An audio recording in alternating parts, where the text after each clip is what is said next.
Good morning, good afternoon, good evening, everybody, and welcome to this virtual session on how to operate a nuclear reactor. I'm very excited to let you know that more than 600 people registered for this webinar, and I expect to deliver some quality and relevant information to all the attendees. I will try to keep the session as engaging as possible.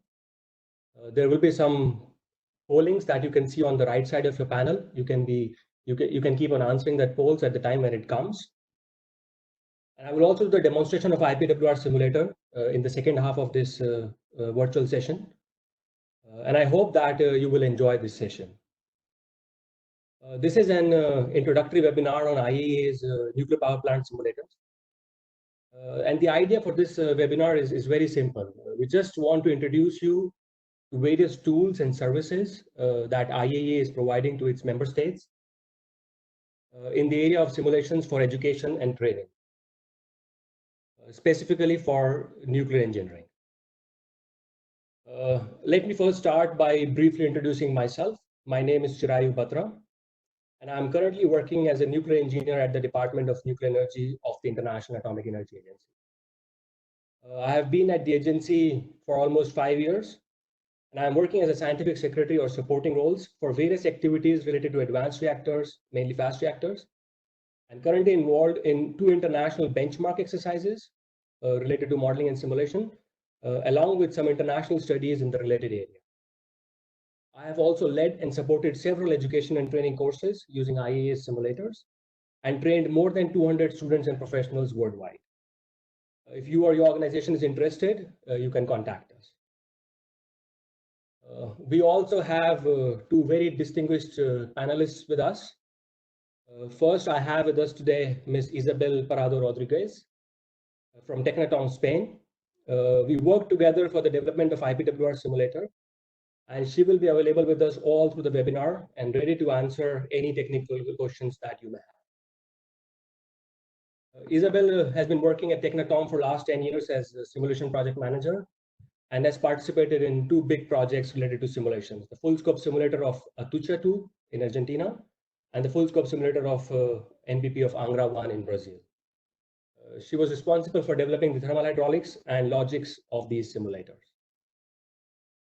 For the last 3 years, she is involved in projects related to the digitizations of the electricity sector for improving the exploitation of the power plants. We also have Ms. Tatiana Jevremovic. She is the team leader for the water-cooled reactor technology at the IAEA.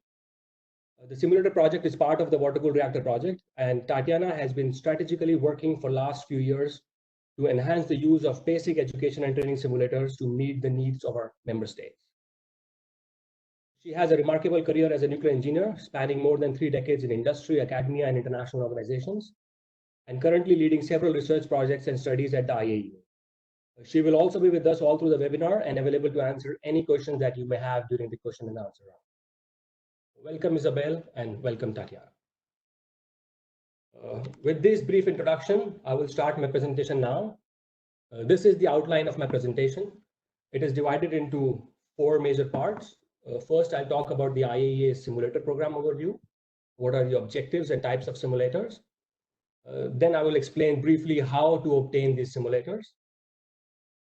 Then the idea is to introduce the IPWR simulator. So I will use a few slides just to showcase different features of the simulator, the different mimics, how you can use the simulator, and also give you some example of how we actually conduct exercises using this simulator.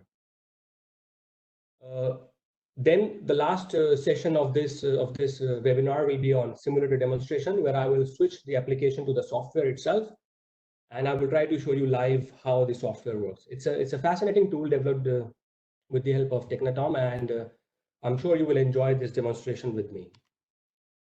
Coming to the program overview. The objective of the program is to assist member states in training nuclear researchers, engineers, and nuclear regulators with the help of our PC-based basic education and training simulators. How do we do that? The IAEA arranges for management of existing suite of simulators and the development of new simulators. We are also responsible for distribution of this simulator software. I'll talk more on that. And we have been developing over years a big set of training materials. Some information will come in the coming slides, but we have a set of training materials that is also available for free to our member states to use. And then we also organize various training courses and workshops all through the world. In order to search for these simulators, you can just Google IEA simulators or press on this link. I will make this presentation available to all the attendees.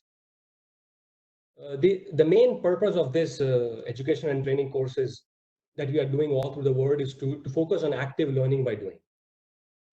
We use nuclear reactor simulator programs, and here I have mentioned them as basic principle simulators, but I will talk about the classification later, where we now call them as basic education and training simulators.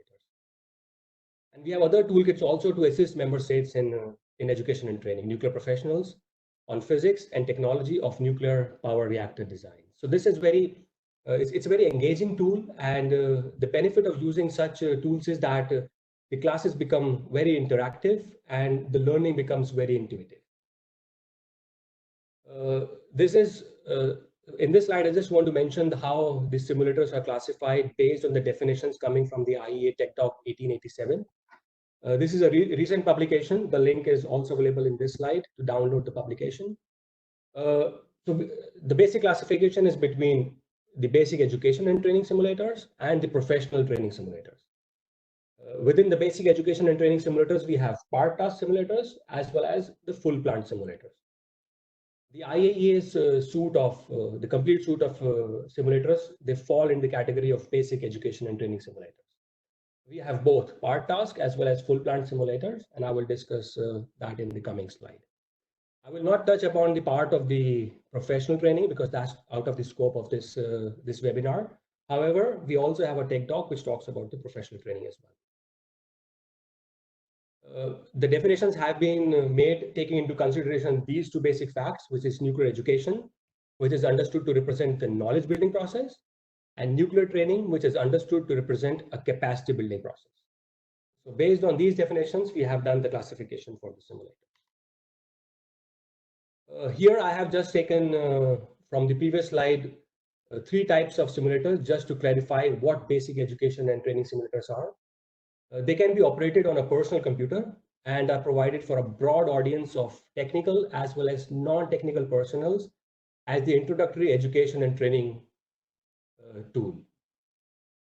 The configuration is suited to classroom and self-learning tool, and this can complement the textbook as well as the manual. So the idea is that as these simulators are not very, let's say, computationally intensive, so they can be run on a personal laptop and can be used as an augmented training for the regular training programs or the regular education curriculum that you have in your organization. It provides a subsystem for training and as well as the overall plant training. Just to contrast it with the engineering simulators, which are computer-based simulators as well, and they're able to calculate and display in real time the physical parameters of the nuclear power plant. They are also related to maintenance and retraining. They are more plant specific, so they will be the design of the engineering simulator will be very specific to a plant design. Whereas for the education and training simulators, the focus is on the generic design, and as I said, for the knowledge building process. The next one that I want to emphasize is the full scope simulator, which most of you know. It is indispensable in the license training of the NPP control room operators. However, as I said, the basic education and training simulators can actually augment the training. They can actually add on to the training that the operators are getting. It cannot replace it, but it's an added training that they can get. And the benefit is that when the regular training program is not ongoing, these simulators can be run on a normal PC, and the user can test his knowledge of basic physics and technology for different kind of reactor designs. Coming next to what are the specific roles for the basic education and training simulators. It's mainly for the initial and fundamental education training about NPP. It can be included included for the NPP personnel before the NPP is built, or even when the full scope simulator is in service. So whatever phase of development the country is, these education and simulator have a role to play in that. They provide knowledge of the system interfaces, integration, as well as interactions. Specifically, they are relatively low cost and affordable. And in case of the IAA simulator, they are absolutely free. They can use highly portable standard PC platforms. You can run it on a laptop. The mathematical models are easily configurable and provide flexibility of use. We will see that how we can do in our simulators as well. There is a very nicely developed graphical user interface, control pop-ups, time trends for users interface instead of hardwired panels. So this gives, let's say, added features for the users to make it easy to use and make it easy to understand. I also want to emphasize that our education and simulators, education and training simulators, some of them have a very high fidelity thermohydraulics and neutronics models also running behind. So they're not only based on first principle models, but some of them are actually high fidelity as well. So where these basic education and training simulators can be applied. So the aim of this IAEA PC-based basic education and training simulators is to enhance understanding of nuclear technologies to learning by doing. And how do we do that? We focus on hands-on experiential training, which is highly suitable for operators, maintenance technicians, suppliers, regulators, and engineers. We focus mainly on making sure that the technology is understood properly, irrespective of which design. And we also focus on train the trainer program so that these trainers can then help in the knowledge building as well as the capacity building in their own countries. Specifically on IAEA's education and training simulator, they are state-of-the-art learning tool, and I can say that based on my understanding that I've seen for the other such available tools, they have a lot of features that can be used to simulate transients, accidents, a lot of illustrative screens, which just helps in better understanding of the concepts. They're also designed to provide insight and understanding of the general design and operational characteristics of various reactor systems. Here, I also want to emphasize that the focus is on education and training in classrooms. And we do not recommend it for licensing or reactor operator training. We also do not recommend to use them for benchmark of other computer codes and methods. Having said that, I emphasize again, we do not recommend them for benchmarking, but still the models running behind them are really good, are really high fidelity models. So this is, in this slide, I have summarized the IAEA's complete collection of simulators. You can see we have more than 10 simulators with us right now for basic education training. For pressurized water reactor, we have 4 simulators currently with us.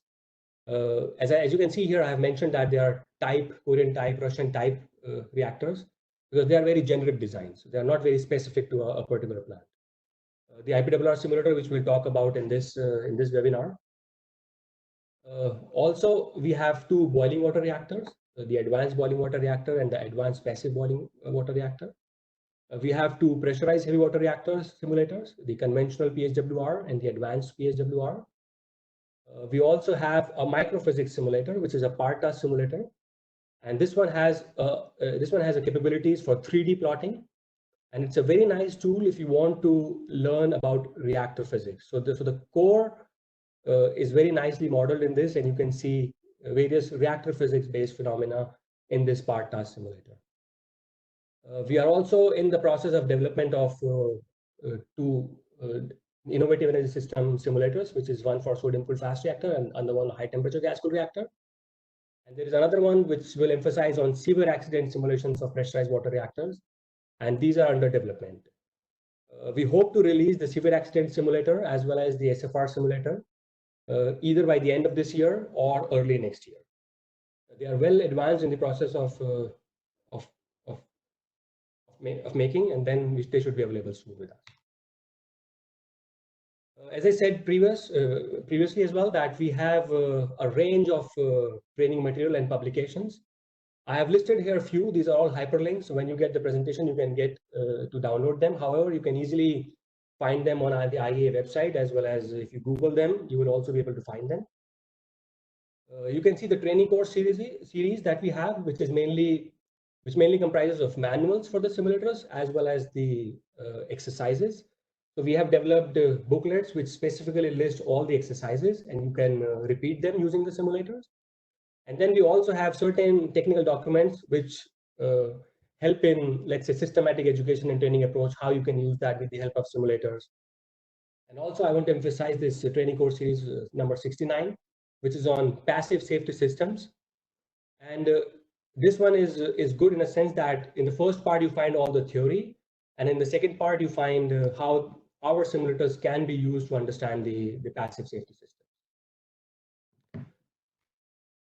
As I said, we conduct training courses all across the world.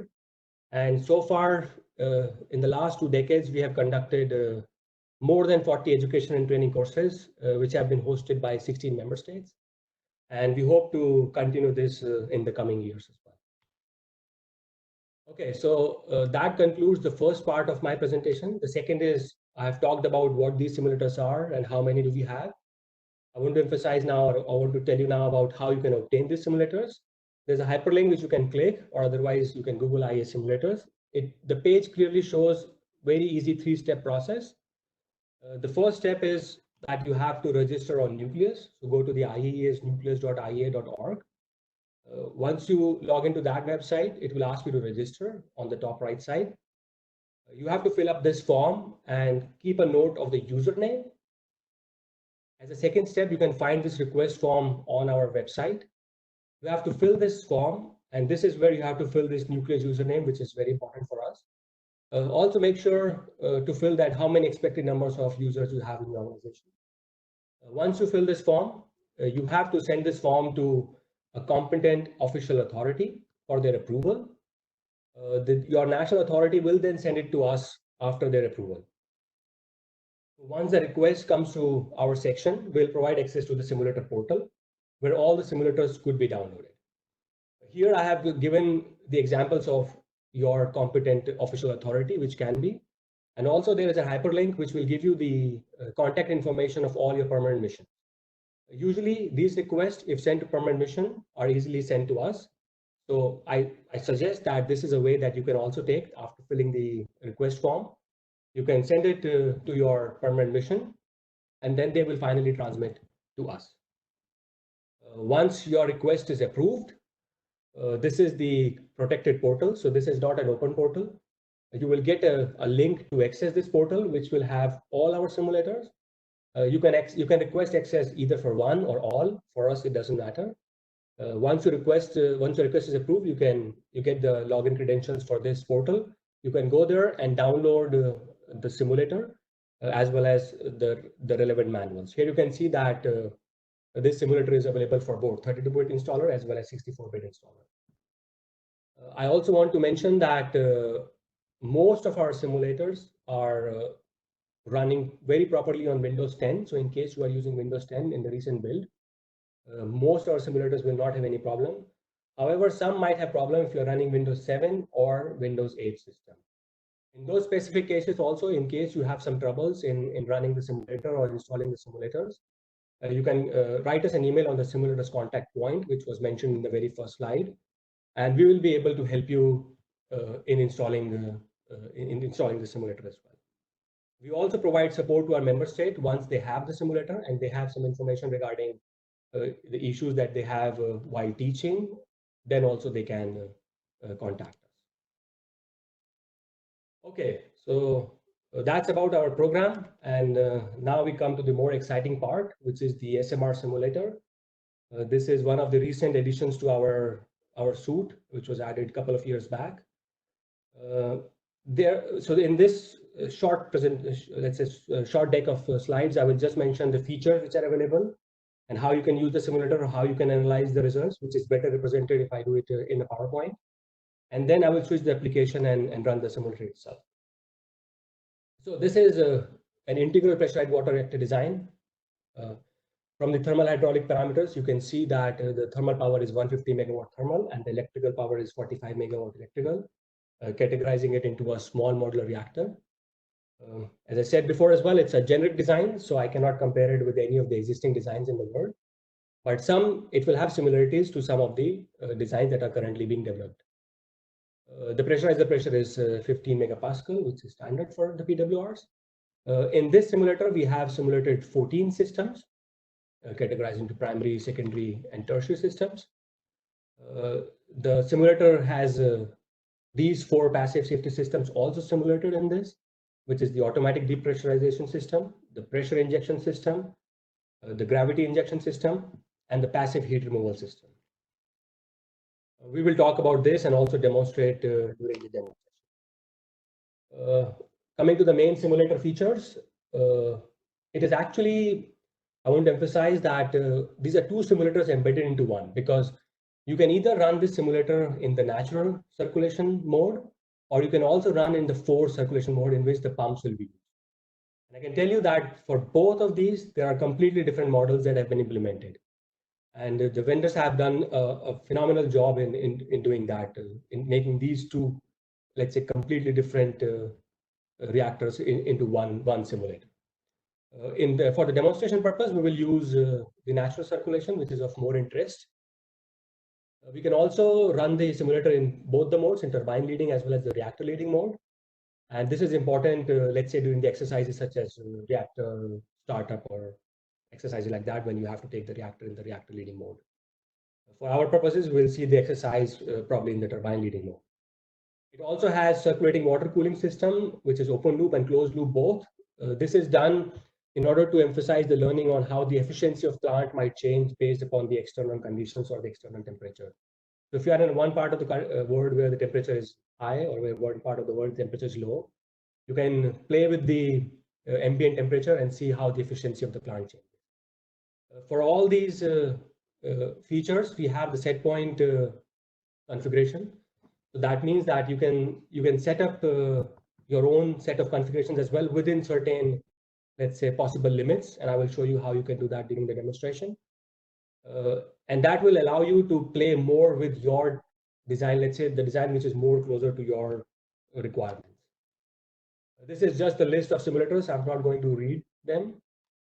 This is here how they are divided into containment building systems as well as the balance of plant system. We will look briefly into all these systems during the slides as well, specifically maybe on the passive features as well as the balance of plants. This is how the home screen of the simulator looks like. And here, all the blocks are actually various systems that I mentioned in the previous couple of slides. So all these systems are mentioned as blocks in this. And once you click on these blocks, it will take you to a detailed screen, which we will see in the demo as well. The reactor coolant system is, as I said, designed to produce 150 megawatt thermal. The uranium fuel enrichment is 4.95%.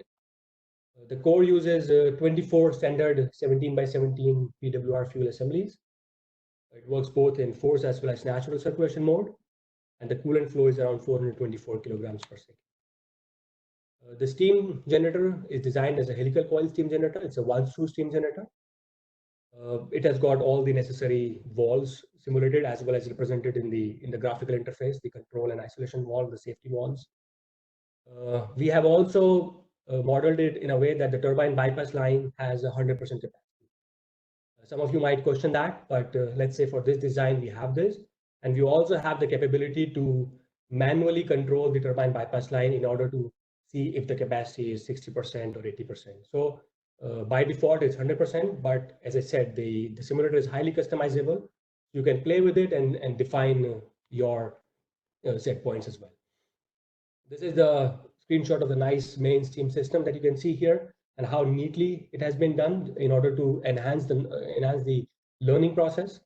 I also want to emphasize that this simulator takes into consideration the human factor engineering concepts and tries to make it as simplistic, but not reducing any of the complexities of the plant, in order to make sure that the concepts are properly understood, and the simulator is, let's say, perfectly aligned for education and training purposes. So here I've just marked what kind of walls and are simulated in this system. The feed water system. So the condensate from the condenser is pumped through condensate pumps and preheated in the 3 heat exchangers, and then the feed water is pumped into the steam generators with the help of feed water pumps. So there are models for so the heat exchanger model for to preheat the feed water entering the steam generator. And as you very well know, this is mainly for improving the efficiencies of the steam generator. So there are 2 pumps that run in parallel with 100% capacity. You can see them here. So these are feed water pumps. There are two pumps running in parallel. So the other one is open only in case the first one fails.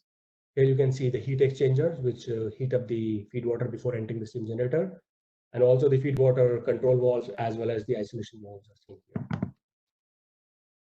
This is just a screenshot of the condenser system. It's a heat sink for the plant secondary side, shell and tube type of heat exchanger. It collects flow from turbine, bypass line, and heat exchanger. The circulating water system, as I said, has two modes as well, the open loop as well as the closed loop.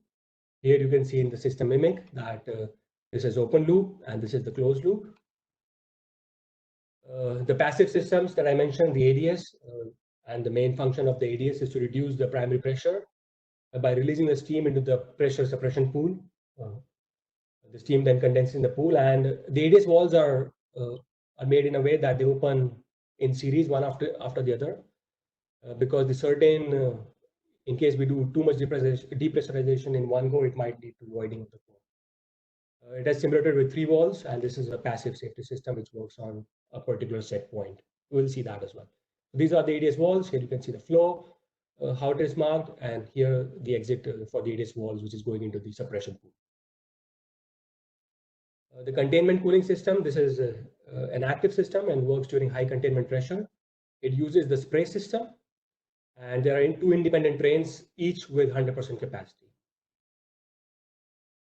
The gravity injection system is a passive water injection system, works like an accumulator. It is connected to the reactor pressure vessel via check valve, and the set point is set for 0.5 megapascal. These are 2 borated tanks. The passive water injection system is another passive system with a set point of 5 megapascal. So this will start before the gravity injection system. And this one is also a passive safety system. Then we have the passive decay heat removal system, which is shown here. This is also a passive system. And it mainly starts when the feed water is isolated, feed water system is isolated, in order to remove the decay heat removal, in order to remove the decay heat in case of transients. So these are different protection and control systems which are used to control the different simulator system that I have briefly explained now. I will just quickly go through the set points which are for the pressurizer pressure control system, which is mainly done with the spray valves as well as the heaters. You can manually change the set points for heaters and spray valves. Then there is pressurizer level control system as well. You can see here the charging valve and the discharge or the let down valve. And for each of the control system, there are also relevant graphs which are shown on that screen. However, we will see that how the trends are actually plotted in a different tool. Then we have the feed water control system here, in which also you can modify the final valve position demand and change the set points. And then there is turbine control, which we will see in the example now to do the power maneuver, how you can change the turbine load. Then there is turbine bypass control system, which I mentioned, it also works in 100% capacity. And as I said, each of the control system has relevant graphs, which you can see then and there, and then the specific utility to develop more plots later. Rod position control is a very important screen to look at the startup rates, the power ranges. It has got different detectors for the source range as well as the intermediate range, and this gives a good insight while you are teaching. The rods can also be taken into auto or manual mode to just see how they respond. With that, I would now like to start the simulator demonstration. These are just a few quick slides how to do it, but these are mainly for the purpose when I distribute the slides. These are different overview screen as well as the system screen, but we'll go through them right now once I switch the application. The trip systems, the core display system, as I said, it's 24 assemblies with 17 by 17, and the various other features, which I just want to emphasize quickly here now. That the simulator has the capability to run on multiple screens. So that's the, let's say, the beauty of this simulator, that you can run on 1, 2, or 3 screens and make it as interactive and as intuitive as possible. So for that, you use this option of new page and open new pages in different screens. The Trends is a very intuitive is an excellent plotting tool, which has this drag and drop features. You can drag and drop any parameters that you want, and this will plot. Then there is an option to export for Excel. So you can export all the data for Excel for separate analysis. The 2 user manuals, both theory and exercise manual, are embedded within the simulator, so you can use them. These are the initial conditions to load new initial conditions as well as save some of the initial conditions that you want to run in later. And then there's an option to backtrack. You can go to the previous condition. There is speed control. So fast time, real time, you can run it at twice the speed. You can also run it at the maximum CPU capacity. Then there are different control parameters. I'll talk about them, but you have to be careful about them. We have list some generic malfunctions that you can choose from. And there is also a list of specific malfunctions that we have specifically designed that these malfunctions should be taught in a class or should be taught to the operators. Okay, with this, I will switch the application. And in the meantime, you have a poll, which is a fun poll to test your knowledge. In case you are interested, you can test your knowledge and respond to the questions in the poll. Allow me just a second to switch the application. So this is the home screen. And as I said that here you can see all the systems. And if you hover over any of the systems, they will explain that what this system is by expanding the abbreviation. So this is automatic depressurization system. This is passive decay heat removal system. And in order to launch the simulator, you can press the run button. And here I have launched the simulator. The simulator is up and running now. You can see this from the overview screen that how the parameters are fluctuating a little bit based on the calculations. We have all the systems, the 14 systems that I mentioned, they are all here. Then here you can see the core. In the core, you can have different views. So you can either see the neutron flux, you can see the liquid temperature, you can see the void fraction in the core, which is thankfully 0 right now. You can see the steam density. I'll put it back to neutron flux. Here on this side, you can see at different extra levels. So this is at the top level, what's the neutron flux? You can see how it changed. You can also change the scale from relative to absolute, whatever you like. So these are different axial levels.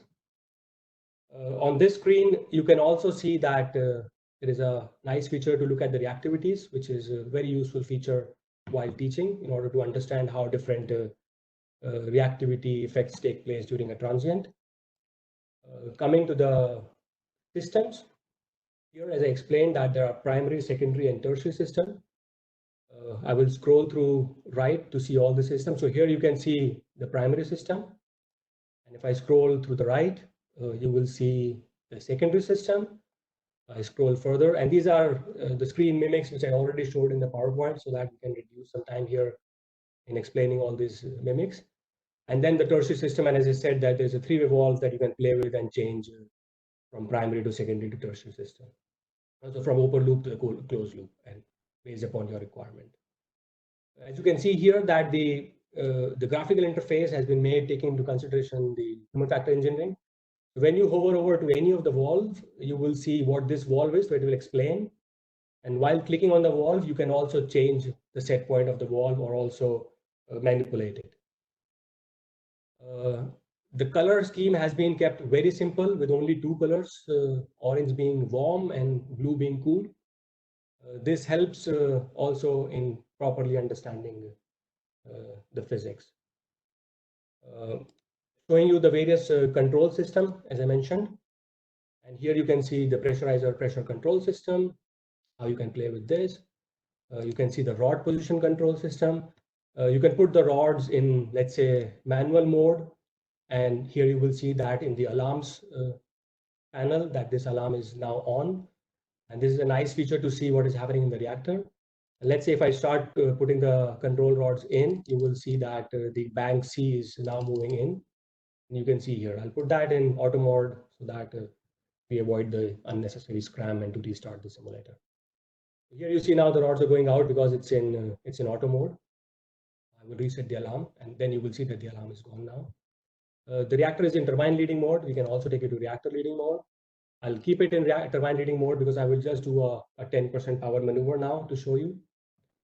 So in order to do that, we'll go to the turbine control system. And here you saw a little bit of fluctuation based on what we did right now. So I'm going to put around 40 megawatt electrical, the load demand, and 2 megawatt per minute, the turbine load rate. And then I press the go button.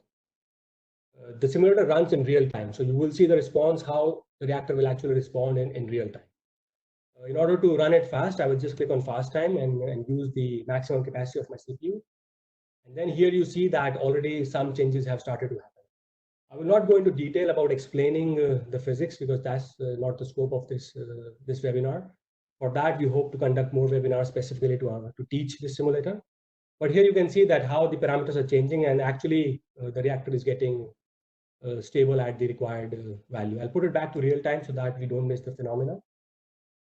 We then usually see the overview screen just to compare the parameters here, let's say in the reactor coolant system compared to the start of the transient. And as I said that we also have a very good feature to plot all the trends. And I hope you all can see the plot screen right now. In this, there is a possibility to add more tabs, or you can add more parameters from here. The parameters are also listed based on the system, and if you hover over any system, it also explains what this system is, and also give a little bit of definition of or the function of that system. So as I said, it's very intuitive for learning. So you will see that the feed water system provides a flow to what, and then you can read through the description of that. If I click on RCS, it will give me all the parameters related to reactor coolant system. However, let's say I click on all, and then I can just try to filter maybe, let's say, something related to load. And here you see that I found generator load. I just drag and drop here. I will just put it for the full interval. And here you can see that you can plot different graphs. There are different features that you can do with the plots. You can have, you can define the title. Let's say I define the title as power, just something like that. And you can see how it is here. You can also predefine and open them. So that's what I have done here. So let's say we are doing a power maneuver that I have already decided that I want to look at the flow. So I open it, and here you can see the flow. I can open more, and I can, let's say, I want to see the heater, how this is working. And you can see there is heater. But if I open in a new tab, I can open more. So this is not that I can only open in one tab.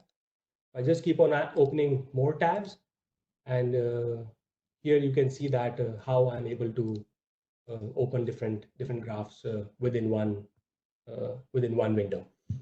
And then we can go to all and define the intervals and see how the different systems are behaving. As I said, my idea is not to explain why this heater is working or why the spray system is working. Most of you might be knowing. But the idea is to showcase that what are the capabilities of the simulator in general. So it's got powerful capabilities to plot. You can also export everything in Excel, so tabulator in Excel and then plot. This can be used also to save the image as a PDF or PNG and also embedded into reports. So it can be used as a classroom exercises to make reports as well. So here you can see that these are the predefined ones that I've used. If there's some time, I will show you how we actually run it during a class, and then you will have a better idea about it. Within this simulator, because I think I want to spend some time in question and answer also, so I will wrap up this demonstration in next 3 or 4 minutes so that we have more time for questions and answers. You can see, as I said, there is a list of generic malfunctions that you can see. And here they are related to heat exchanger or the valves, and you can just decide which component you want to modify. These are the specific malfunctions which are, let's say, come as a recommendation from IEA based upon our consultants meetings with our experts, that these are the, let's say, the transients that, or normal behaviors or transients that a user should actually be able to explain. So in our manual also, which is distributed freely with this, all of these transients are explained very nicely in the form of exercise manual. And that's how we also intend to distribute the simulators with the exercises manual, so that you can look at these transients and see and repeat this transient based upon the exercise and see if you can actually simulate the behavior and explain each and every physics or not. Okay, with this, I would like to stop sharing my screen. Now I have opened the floor for question and answer.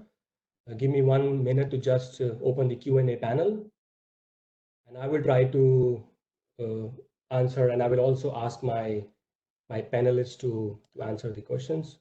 Okay, so I can see a lot of questions. So the first question that I have is that Are these simulators available for free, and how can we request IEA to provide training to our organization? I think I'll request Tatiana to answer this. Tatiana, would you like to answer this question? Yes, of course. Thank you, Chirayu. First of all, good afternoon, morning, and evening to everyone who is still with us. And thank you, Chirayu, for a fantastic webinar on this very interesting one of our simulators that we have. Question is excellent. Absolutely, we distribute all simulators to our member states interested to have them for free. As Chirayu explained in the very beginning, there are 3 simple steps to follow. So if you go to our website, you can simply Google IEA simulators and it will bring you to our website with the explanations of these 3 steps. Once we receive this form that we request you to have it signed by your supervisor in an institution you work for, then we give you and provide you the access to those simulators. On the second part of the question, if you're interested for IEA to support a training or education course within your institution, you can send an email to either Chirayu or myself, or you can send an email to a collective email that exists on this website as well at the IEA webpage. And then we discuss and we try to find a way how to organize these courses. Usually, such course is linked to a specific advanced technology. So around 5 days, it's usually our time frame. And we spent the first day or day and a half explaining technology, then followed with hands-on learning by doing using one of the appropriate or relevant IEA simulators. Okay, thank you, Tatiana, for this detailed explanation, and I hope this is clear to all of you now. I'll just quickly answer a couple of questions which are very straightforward. Is it possible for my students to run this on their laptops? Yes, these simulators are designed to run on laptops, so you can easily run them. And there are certain questions which are actually related to, let's say, what are the different models used in this? For that, I can also provide some answer, but I would request, and also there is some more related questions. I'll combine them and ask our other panelist, Isabel. The question that I will ask, combining few of the questions, is that what was the most challenging phase in the development of this simulator, and what are the models that are being implemented in the simulator? Isabel, if you can hear us, can you please answer this question?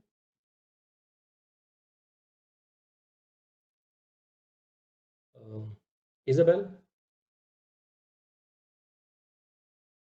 So I'm assuming that she has some issues with the connection, but I can answer these questions as well. So we are using 6 equation model for the thermohydraulics. So as I said, it's a high fidelity models that are being used. We also use 2-group diffusion equation to solve the neutronics, and the code used is called as NEMO for the neutronics, and for the thermal hydraulics is called as track real time. There was some question related to real time as well. Yes, the simulator has the capabilities to run in real time as well. So it is actually modeled to run in real time as well. Okay, so coming to more questions. So there is one question that how can we include this in the course curriculum? For that, I would recommend or suggest that it's easy to integrate such kind of simulators in your system engineering class, or you can perform some lab sessions which can be also integrated within your course curriculum. Can a student individually request access to simulator? Yes, students can individually request as well through the same process. There is one more question that do you intend to provide any online training in the coming days? For this, I would say that we are usually responding to the official requests that are coming from our member states.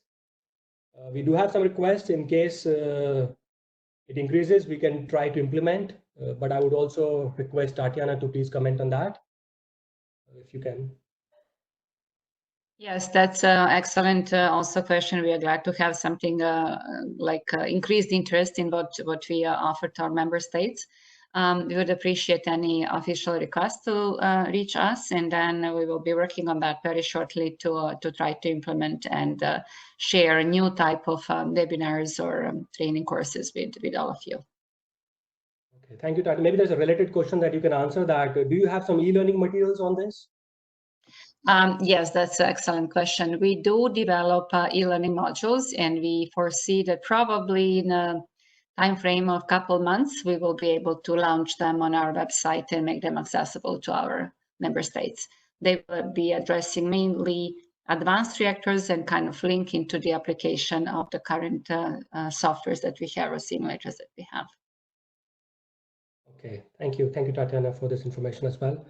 Okay, some more questions related to presentation. Yes, the presentation will be available. This will be distributed, as well as the session will be recorded. In case you have missed some part, the recording will be available, as I said, after some internal approvals. There are also questions on, is there any specification for PC devices so that it can operate this simulator? Yes, there is a minimum requirement, which actually is mentioned in the manuals. But I can tell you that it's not very, let's say, computing intensive tools.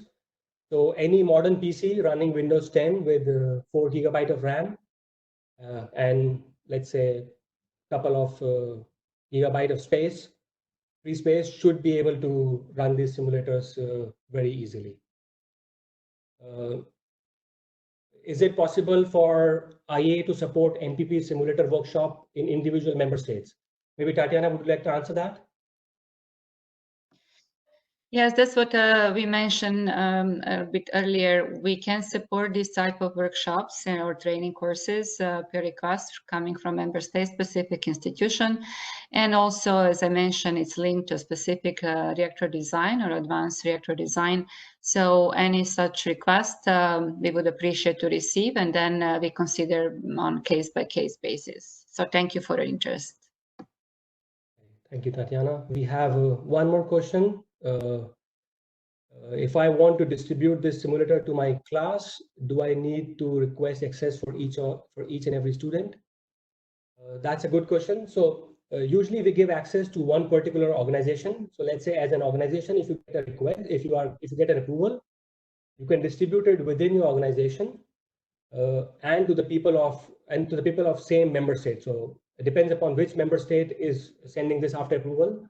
So students on the same member state and within the same organization, or let's say even the professionals from the same member state and same organization can use it. You need to have only one approval form for your whole organization. However, as I said, we are continuously developing new simulators, releasing new training materials, which is shared in the protected portal. So in case you want to have access to all these recent developments, have access to these new simulators, then I would recommend and highly recommend that each and every individual should submit an individual request. And I think you can do it. You can send the forms combined to your permanent missions, and they can transmit to us. So you don't have to send it separately. The point is that the site is protected, and the login credentials will be only one. This has to be given to each and every individual. So in case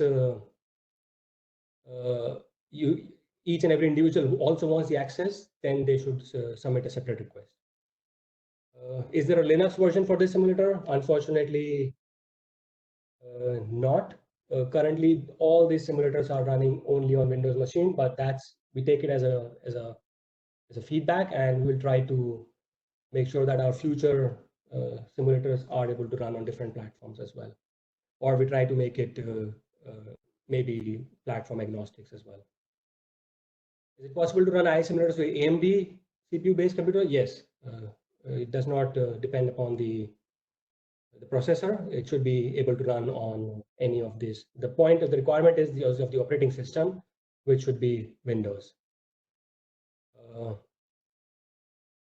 Is there any plan to develop simulators for molten salt reactor? Currently not, but again, I take it as a feedback. We can think over it as well. Is a simulator available for BWR6 design? Yes, we have BWR simulators as well. As I said, most of our are generic. So through those simulators, you can learn about the physics and technology of BWRs as well, and they are available. Similarly, there's another question on pressurized heavy water reactor simulators, and that can also be downloaded from our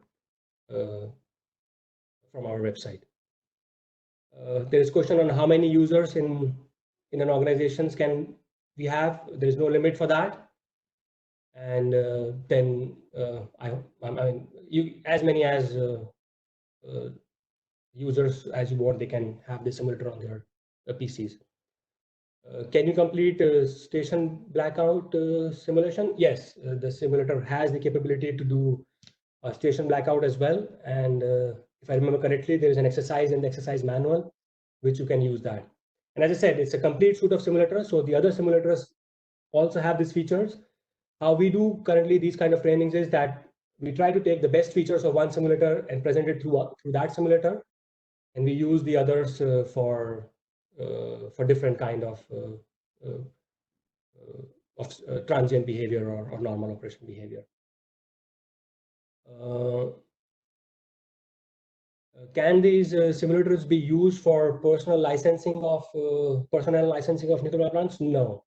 As I mentioned also in my slide that we do not recommend these to be used or to replace the normal operator training that you need for licensing the operators.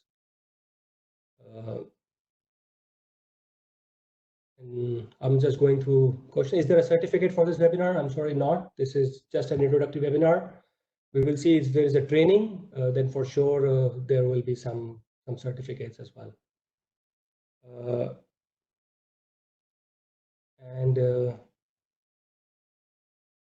Are there any relevant technical documents? Yes, as I mentioned, there are a lot of publications, not only for the simulators and the exercises, but also for, as I said, developing a systematic approach to training program. And I'm sure maybe if Tatiana wants, she can explain that there are many more in pipeline, which will be useful for our member states who are willing to use simulators for education and training. Yes, and you did provide a list of some of those documents that accompany what we do within the trainings and also with the simulators as a supplement documents. They are also important to say that they are available online, they're free, can be downloaded. We also have very recently, as Chirayu mentioned, published TechDoc that explains the classification of these simulators because there's so many softwares now on the market, and also how we can implement them and use them in education curricula. And also the second part of the document provides a number of examples, which type of this simulator you can use for which type of education and which type of schooling or at which level of schooling. So I think it's very useful for member states to look into these documents. Thank you. Okay, thank you, Tatiana. There is also a question on that, can we modify the source code? Unfortunately, we only distribute the executable files. We do not distribute the source code. However, as I said, there is a huge capability to modify the set point configuration. So you can always modify the set points within a certain limit and have, let's say, different design configuration. We have some positive feedbacks as well. Thank you for that. And do you have the simulators for the fast reactors? Currently, as I said, it's very much into the development phase, and we hope to have a fast reactor simulator by the end of this year or maximum by early next year. Can the system fault and subsequent effects be simulated? Yes, we can simulate that as well. As I said, you can make each and every component as well as wall, everything, you can make them faulty. You can make them 100% open, 0%, or whatever you like, and see how the reactor behaves. Okay, so I guess with this, we are coming to the end of the session. I'm just going through if there is any other important question that I should answer right now. I think I have covered most of the questions. Tatiana, if you see some question and you want to answer yourself, you can go ahead as well. Maybe just to say where they can find later on the webinar recorded on our websites. Okay, so you will find it on the same link where you used to join this, or I will also ensure that there is a follow-up email that comes to all of you with attached the PowerPoint as a PDF, as well as a link to look at the recorded webinar. This will be done for sure after this. And with this, I think I would like to now close this webinar. Tatiana, would you like to say some closing words for this? I think it was fantastic webinar. Thank you, Chirayu, and thank you all hundreds of our participants that stayed with us. We will continue, and we expect to have some feedback from you, and you can ask us what type of other webinars in the same realm we can provide for you. So once again, all the best to everyone, and who needs to stay at home, stay at home. Okay, thank you very much, Tatiana. With this, whatever the answers, questions are left unanswered, we will try to send them as emails within the next couple of weeks. And with this, I would like to thank you for your kind attention. I saw that most of the participants were very attentive all through the webinar, and I'm very happy for that. And if there is an interest based on the answers that you provide to the polls, we would see if there is a requirement for more such webinars or online trainings. You can send your official request as well explained by Tatiana, and we'll be happy to answer those as well. Thank you very much for the attention, and have a nice day, evening, or afternoon. Thank you very much.